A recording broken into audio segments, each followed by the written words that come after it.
Hey, we're at PowerPivot, and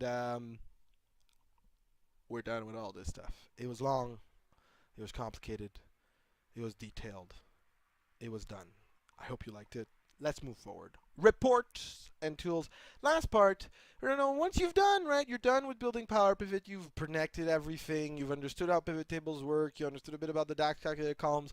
And now you got to build a report out of it. Well, you better know your slicers. You better know how to filter stuff. You better know how to work. Remember that, you can't slice dimensions from dimensions. You have to, fact the dimensions, right? There's limitations.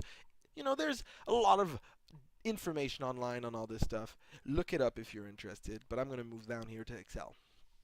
Excel very useful for doing reports because here we've got our data connected like we had it before in our last video. And I'm already looking at a pretty cool report here that has nice information. So if I look at it, I've got catalog, online, reseller store, and but it's not in continent. So let's check the different store types by continent. And to do that, I would have to use three tables. So I've got a table here, dim stores, which is already used to find the, type. And I'm going to go in dim geo, and I'm going to find the continent name, and I'm going to drop it here on top of unit price. And check this out. Oh, oh, on you have to put it on the rows. Sorry, my small mistake. And here I go, Asia, Europe, and North America. And check this out. I have the totals for my measures. Thanks to that, I don't need to use my measures.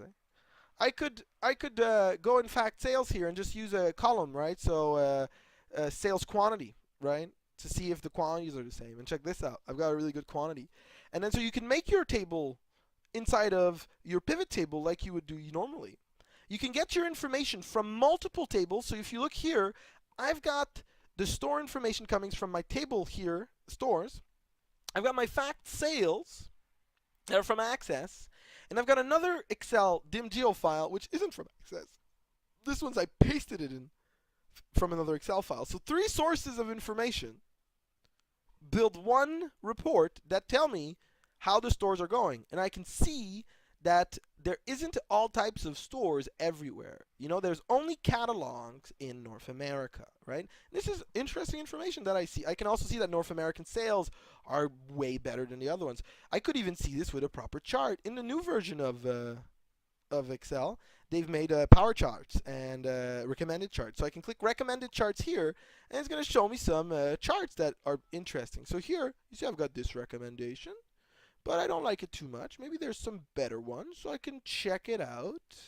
This isn't the exact recommendation chart. Some charts are not working. It's because not all charts work with pivot tables. And I think the first one was actually pretty good.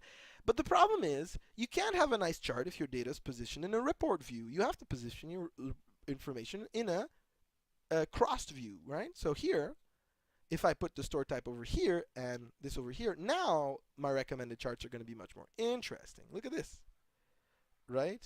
It is a much better chart than the last one. I can see more clearly what it is. But maybe there's better, right? Maybe there are other options for me than these ones, right? Bars is actually interesting. I'm going to hit OK. And you see what it does? I can see that most of the sales come from where? From the store right over here, right? So I'm going to leave that under there. And I'm just going to move my face over on top here because I'm not needed. And I'm going to add an extra thing here. So you might be thinking, what else is he going to do? Well, since the data here is from fact sales, I can use any dimension. So I'm going to go here in Insert Slicer, and I'm going to add a slicer for products. So you see, as I click Insert Slicer, I can go here and choose a slicer for any product.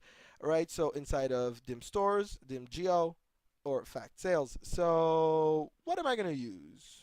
I could use different ones. I like that it's giving me options. I have actives, but I also have all. So in all, I could go find dim product and dim product label, right? Or class name, brand name, perfect. I click OK, and I get the brand names here.